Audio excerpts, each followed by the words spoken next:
ಮಹಿಳೆಯರಿಗೆ ಸಿಗಬೇಕಿದ್ದ 33% ಮೀಸಲಾತಿಗೆ ಅಡ್ಡಗಾಲು. ಚುನಾವಣೆಗಳಲ್ಲಿ ಮಹಿಳೆಯರ ಕೋಪ ಎದುರಿಸಬೇಕಾಗುತ್ತೆ.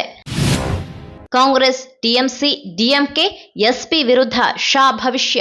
ಲೋಕಸಭೆಯಲ್ಲಿ ಮಹಿಳಾ ಮೀಸಲಾತಿ ಮಸೂದೆ 3/2 ಬಹುಮತವನ್ನ ಪಡೆಯುವಲ್ಲಿ ವಿಫಲವಾದ ಕಾರಣದಿಂದ ನರೇಂದ್ರ ಮೋದಿ ನೇತೃತ್ವದ ಸರ್ಕಾರಕ್ಕೆ ಭಾರೀ ಹಿನ್ನಡೆಯಾಗಿದೆ. ಈ ಮಸೂದೆಯೊಂದಿಗೆ ಮಹಿಳಾ ಸಬಲೀಕರಣಕ್ಕಾಗಿ ಪ್ರತಿಪಾದಿಸಿದ್ದ ಗೃಹ ಸಚಿವ ಅಮಿತ್ ಶಾ ಕೆಂಡಾಮಂಡಲರಾಗಿದ್ದು, ಮುಂಬರುವ ಚುನಾವಣೆಗಳಲ್ಲಿ ಮಹಿಳೆಯರ ಕೋಪವನ್ನ ಎದುರಿಸಬೇಕಾಗುತ್ತದೆ ಎಂದು ಎಚ್ಚರಿಕೆ ನೀಡಿದ್ದಾರೆ.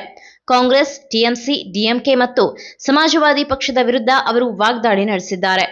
ಲೋಕಸಭೆಯಲ್ಲಿ ನಡೆದಿದ್ದನ್ನ ನೋಡಿದ್ರೆ ನಿಜಕ್ಕೂ ಆಶ್ಚರ್ಯ ಆಗುತ್ತೆ. ನಾರಿ ಶಕ್ತಿ ವಂದನ ಕಾಯ್ದೆಗೆ ಬೇಕಿದ್ದ ಸಂವಿಧಾನ ತಿದ್ದುಪಡಿ ಮಸೂದೆಯನ್ನ ಕಾಂಗ್ರೆಸ್, ಟಿಎಂಸಿ, ಡಿಎಂಕೆ ಮತ್ತು ಸಮಾಜವಾದಿ ಪಕ್ಷಗಳು ಸೇರಿ ಸೋಲಿಸಿಬಿಟ್ಟವು.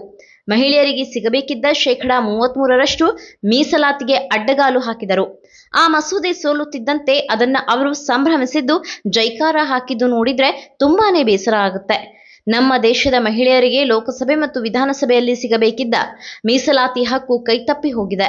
ಕಾಂಗ್ರೆಸ್ ಮತ್ತು ಅವರ ಮಿತ್ರ ಪಕ್ಷಗಳು ಈ ರೀತಿ ಮಾಡ್ತಿರೋದು ಇದೇ ಮೊದಲೇನಲ್ಲ. ಇವರ ಇಂಥ ಬುದ್ಧಿ ಮಹಿಳೆಯರಿಗೂ ಒಳ್ಳೆಯದಲ್ಲ, ದೇಶಕ್ಕೂ ಒಳ್ಳೆಯದಲ್ಲ.